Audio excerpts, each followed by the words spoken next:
Welcome back. 45 years ago, the movie Papillon came to life on the silver screen, full of brutality, humanity, and solitary confinement. Now, the epic story has been redone for 2018, and Jim Ferguson got to sit down with the two lead actors. Jim, good morning. Good morning, Alex. I want to jump into it right away. Do. I'm sorry. Yeah, they replaced Dustin Hoffman and Steve McQueen in the original. And the original bothered me for a long time. I mean, it gave you nightmares. Gave you nightmares, yeah. Now, of course, we have the two actors that replaced them, Charlie Hunnam and Rami Malek, as the Dustin Hoffman character. Right. They do a good job. I'm still kind of partial. Sequels don't work most of the time. Not a sequel. It's a remake. Right. It's a remake. Right. Made for a newer age audience, I guess you could say. Yeah, and I liked it. I didn't like it as much as the original, and both these actors were big fans of the original. So we go to the interview? Let's do it. Let's check it out. Congratulations to both of you on Papillon. I remember watching the original, and I couldn't get it out of my head forever. And you both, am I correct, were fans of the original Dustin Hoffman, Steve McQueen version? Yeah, so many were. I mean, I feel like as a young guy, I watched that with my dad, and it had an indelible quality to it. I know. Even nightmares for me. Charlie, you were a big fan of the original, right? Well, I was a big fan of the original film, and you know, I think even more beloved in Europe. Actually, you know, it has an enormous following and real sort of classic status in the UK and in France, but I was a big fan and had a sort of a deep connection with the novel, the memoir, because it was one of those books that was just always from my entire childhood just on the shelf, and I picked it up when I was maybe 13 or 14 and asked my mum about it, and she explained to me that it was my grandmother who had passed away a decade before and who I didn't know very well.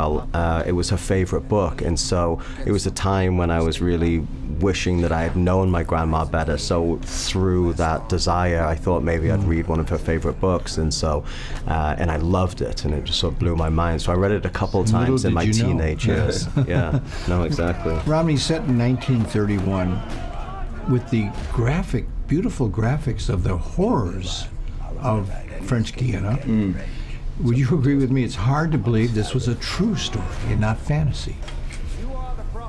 It is. I mean, and it begs you to wonder what other horrific atrocities exist that it takes a film to bring to life like this. It was a very, very brutal environment, and it begs to ask the question of just what the evolution of incarceration has had and become, and what still are those same atrocities. In my last minute, you're odd couples at the beginning of this horrible journey, and you end up as good friends. In real life, as actors, are you good friends?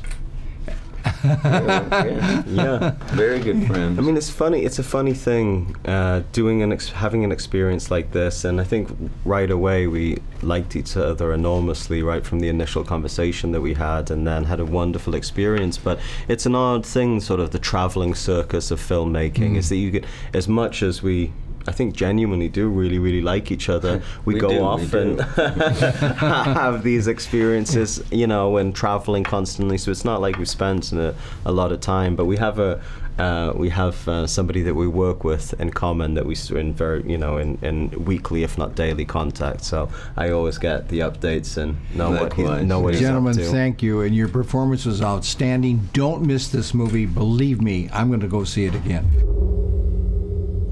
And I think I'll definitely watch that. I love Escape from Alcatraz, for example, and this kind of harkens back to that type of idea. Right? You'll like this one. You'll like it a lot. Excellent. This Friday, what do we have? We have Oscar Isaac, who plays a Israeli agent. They're trying to capture Adolf Eichmann. He's been escaped, or the Nazi, for 15 years, living in Argentina, and they go after him, and that's basically the story. I also have the director of Operation Finale, and that's Chris Weiss as well. They're together, so interesting interview. But next Tuesday, you're going to sit down with me with Who are we going to have? Sir Ben Kingsley. That's right, Mr. Ben Kingsley. Who plays Adolf Eichmann. Looking forward to it. As always, Jim, thank you for joining us again. Thank you. Now, for even more celebrity interviews, visit our website, TucsonMorningBlend.com. Search for Hollywood Happenings.